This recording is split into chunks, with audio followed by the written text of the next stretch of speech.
In this video, you'll discover how to actually feel alive even if everything else you've tried has not worked.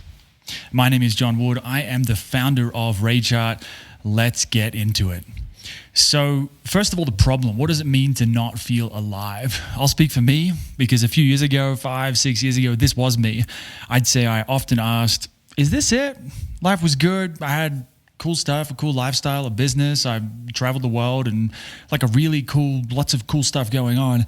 And yet I wasn't happy. Something was missing. I was like followed by this feeling of like, is this it? Really? Is this it? Something's off. Something's missing. I'd never been diagnosed as anxious or depressed, or I didn't have insomnia. I didn't have like a mental health diagnosis, but I knew something was wrong. And looking back, I don't know if I would have described it this way at the time, but I didn't really feel alive. One way to think about it is life felt like it was black and white. You know, like I'm living in this grayscale version of life where something's missing, you know? I just know something is, but I can't put my finger on what it is. And so now that was my version of that. Some people are going to be depressed, for example, and they're going to feel like just life is empty, completely pointless. And so there's a whole spectrum of lack of aliveness that different people can have. That was how it worked for me. I don't know how it works for you, but I think there's a lot of people these days in this day and age that don't feel alive, which is really weird because we are alive. If you're watching this, you are alive. Now, most people think when it comes to this, if you went to someone and said, hey, look, I don't feel alive. Something's missing. Is this it? What are they going to tell you to do, right? They're going to tell you, maybe you need to take care of your mental health, as if it's all just in your head. And that's why they recommend things like meditation, journaling, gratitude lists, affirmations. These are all techniques for changing our thoughts. So we have a thought, hey, I don't feel alive, I'm not happy, something's missing. We can do some work on those thoughts and be like, well, hang on, I actually am alive. I know I'm alive because I'm here, I'm reading this, I'm thinking about this, I'm here, I'm alive, I know I'm alive. But that's just the mental component, right? So we can do that. So journaling is like you're analyzing your thoughts. Gratitude lists is, I think about it like it's a bit like trying to drown out a negative thought with a positive thought. I'm not saying these things don't work or that they don't have benefit. I'm just saying that what feeling alive is really about, or not feeling alive, is there's a much deeper issue going on, which I'm going to reveal later on in this video, as well as what to do about it. But just changing your thoughts isn't really the answer, because the problem isn't in here, right? The real problem I'll get to in a second. Okay, now the reason these techniques, so journaling, gratitude list, affirmations is another one. I'm just going to say, I'm great, I love myself, I am alive. But if we don't shift the underlying issue, the deep issue that's in the body, that's a hint for you, nothing changes. We keep feeling like something's missing. We might intellectually get, hey, I'm alive, but on another level, on our gut, in our heart, in our body, it's like, hey, bro, I'm not alive. So why does this not work? All right. I would say it doesn't work because feeling alive, it's in the word, feeling alive. How do you actually feel alive? It's a feeling, right? To feel alive, you have to feel, right? And this is why working with your thoughts, your stories, your ideas, your narratives, all the stuff in your head, these things are not feelings, right? An example of this is like, imagine trying to explain what an orgasm feels like to someone who's never had an orgasm before, right? You could be the most articulate, descriptive person, like just incredible at describing what an orgasm feels like. And yet it's just words, right? It's not the actual experience of an orgasm. And it's a bit like that with being alive. You can try to convince yourself that you're alive. You can journal about how you're alive. You can be grateful for being alive. You can meditate on being alive. But if you don't get to the thing of actually feeling it, feeling the orgasm, being like waking that system up, it's all just like changing like the window dressing, the icing on the cake, right? The trick is to feel it. And that brings up the question of, well, why don't you feel it? Like if it really is about feeling, why don't you feel it? It's kind of like saying, if you don't know what an orgasm's like, why don't you have orgasms? Why don't you just go have an orgasm? You know, we can talk about what an orgasm's like. We can journal about it. We can be grateful that orgasms exist in the world, but you have to go and have one. So why couldn't I feel alive 5-6 years ago, right? What's the actual problem? Are you just ungrateful? Do you need to do more gratitude lists? Is it a brain chemistry thing? Maybe in some cases. That's sort of outside my area of expertise. I'm not a psychiatrist. Or is something else going on?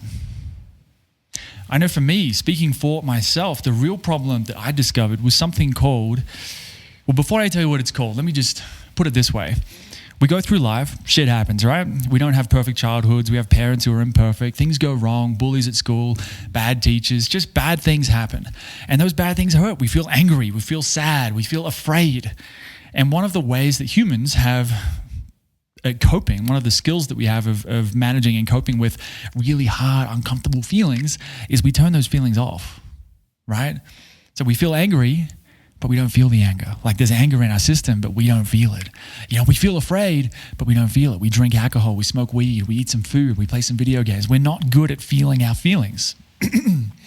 Sadness too, right? As kids, babies, it's sort of an unconscious process. But as adults, we all know this. We feel bad, we feel uncomfortable, and we reach for something to get away from the feeling, right? To soothe the feeling, to get rid of it, to not feel it. But here's the catch with feelings, right? This is the tricky thing with feelings. You either feel it all or you feel none of it. So if you start to avoid or start to restrict your ability to feel sadness or fear or anger or shame, if you're not willing to feel that, you're probably not going to feel the joy. You're not going to actually feel the gratitude. You might have the ideas, the thoughts in your head about gratitude, but you're not going to feel it. So you either feel it all or you don't feel any of it. Now, in more technical terms, as far as the nervous system goes, right, we have our autonomic nervous system, which is our emotions are in the body. They're not just I don't know why it's called mental health, because it's not really just a mental thing. Our emotions are in our body, right? Fear, you might feel as tightness in the chest. There might be butterflies in the stomach. Anger can be like you feel it in your hands. You want to rip something. Shame can be like a gross feeling in the stomach. There's all these feelings, and they come in the body. Right? Now, as far as, like I said, the technical aspect of this, in the world of nervous system healing, which is what I teach at Rage Heart, what's really going on is when the feeling is too much for us, when there's too much fear for our baby to feel, or too much shame, or too much anger, or it gets shamed as a kid, we get sent to our room, sent to the corner, and we're not allowed, we're not loved when we're being angry, being afraid, being ashamed, being upset, whatever it is. Our system will automatically, without us consciously doing it, will start to shut it down. And this is that thing. It's like, oh, let's just turn that off. Because right now, this little human, doesn't have the capacity or the tools or the skills to feel that. Often because their parents didn't have the tools either. So they were raised in a certain way.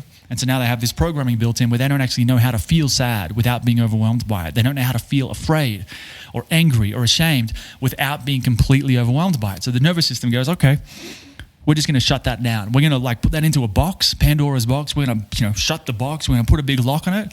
And maybe one day, if that person grows up and learns some things, we'll let them feel it. But until then, they're not going to feel it. But like I said, the problem is you either feel it all or you feel none of it.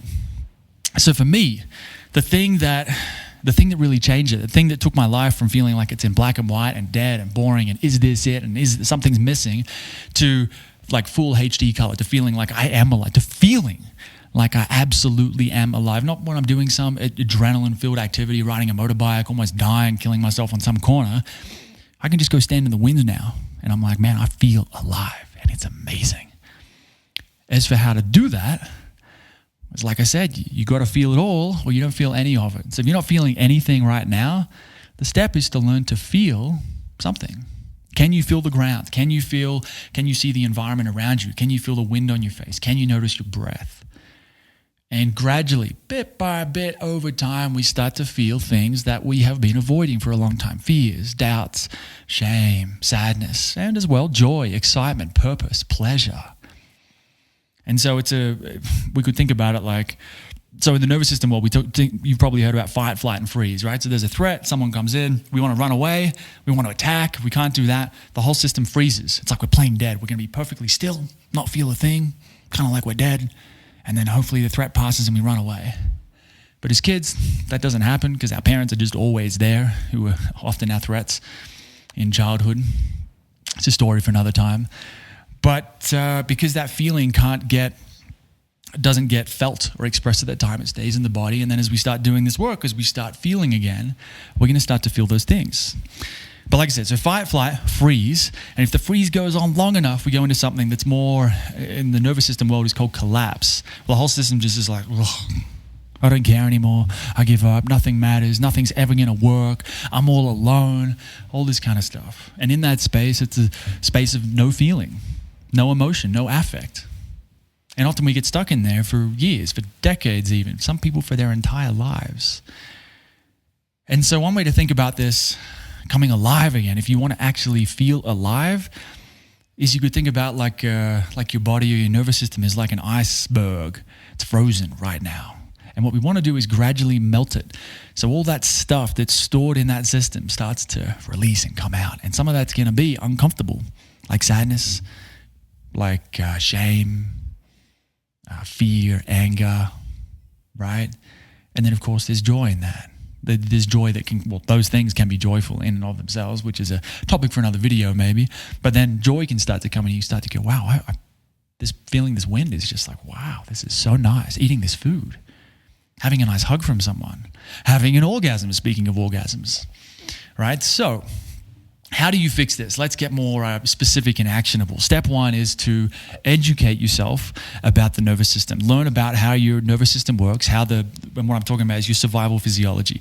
When there's a threat, why do you react the way that you do? How do emotions and how does energy, stress get stuck in your body? What causes it to stay stuck, and what can we do to start to release it? So the theory, the education on it is really, really important, because then when things come up, you don't freak out, right? You can start to feel some fear, and instead of being like, oh no, I can't feel that. That's all no. Something's wrong. We can be like, oh, it's just my nervous system. It's releasing stuff, right? So that's why the education is so important. It can give us a lot of confidence and understanding with this process of healing. Step two is to follow your impulse. And what that means is if you need to go to the bathroom, you go to the bathroom. You don't hold on to it. You don't ignore it. You don't pretend it's not there. You don't block it out with whatever it is that you're doing. You just go. And if you're hungry, you eat. If you're thirsty, you drink. If you're tired, you sleep. These are obvious impulses. And these are not mental things. It's a feeling. When you want to go to the bathroom, it's a feeling in your, say, genitals or in your sort of lower abdomen. It's a feeling. You feel that, you go. Practice with those things. It sounds trivial. It sounds like, really? Like mundane? Is that really what you're asking me to do right now, John? And I'm like, yeah, because that's where it starts. Right? Learning to feel those things, because they're really obvious things to feel. And then as you do that, you'll get better at feeling other more subtle impulses, such as the impulse to let out some fear, to let out some anger, when you meet someone and you're like, I don't like that person. And you actually trust that. You start to feel that, So feeling your impulses, following those impulses is step two. Step three is sort of similar to following your impulse, but it's more just a general sense of learning to feel, practicing. Can you feel the ground? You can try it right now. Can you feel the ground right now? The chair beneath you. When was the last time you actually felt it? What about, when was the last time you looked around at your environment? Just took a little peek around, orient to your environment, they call this. Look around, see if anything's happening, any fast-moving objects. And notice your breath. And notice if you change it, that's okay too. And with this practice, what we want to start doing is, can you see the environment around you? Can you feel the ground at the same time? And can you notice your breath? So can we weave those three things together? That one thing, environment, ground or the chair, let's say it's basically like sight, colors, touch through your feet, your hands, your butt, and notice your breath. Can we do that together? Can I see? Can you see? Can you feel the ground? Can you notice your breath? Like weaving three things all into one. If I'm going to plait my fingers together, do that, but with those three things: ground, environment, breath. Ground, environment, breath. Ground, environment, breath. It sounds simple, and yet 4.5, almost 5 years into my journey with this nervous system approach to healing, to feeling alive again, that one thing, ground, environment, breath, is still, I'd say, the foundation of my practice, of what maintains and cultivates and improves and grows my ability to actually feel alive. So give it a try. And if you want some help, come and check out Rage Heart. I teach people how to do this. It's really, I try to keep it fun, lighthearted. It can get a bit intense. Some things can come up. It can be uncomfortable. It's not for the faint of heart. But if you want to actually feel alive, like I said, you've got to be willing to feel it all. Okay, so if you want to learn more about how I teach people how to do that, and you want to learn from someone like me, I'm not the only person doing this. I'm not going to try and present myself as though I am. So you can learn this from other people, but if you'd like to learn from me, you like this video, go to rageheart.co. That's like Braveheart, the movie, but rageheart.co, And at the time of recording this video, there is, if you just go to the homepage, there's a little story about is this it and feeling empty and stuff. Read that, and if it sounds interesting, sign up. And there's a 7-chapter story that I deliver via email that'll explain more about this process of learning how to feel again. And as you learn how to feel again, the better you get at feeling, the more you actually feel alive.